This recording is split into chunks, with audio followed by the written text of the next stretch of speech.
kako biste vi postupili u ovoj situaciji?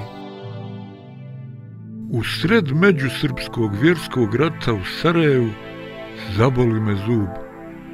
Otišao sam svom poznaniku zubaru, Srbinu.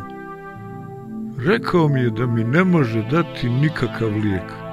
Nije rekao da nema, nego da mi ne može dati nikakav lijek.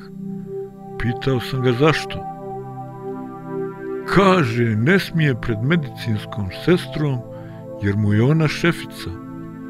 Odaće ga komandi i komanda će ga poslati na teren. Uputio me je na francusku vojsku koja je imala medicinske šatore na Skenderiji i oni su mi dali potrebne lijekove. Poznanik mi nije mogao direktno pomoći, ali i ova indirektna pomoć mi je značila.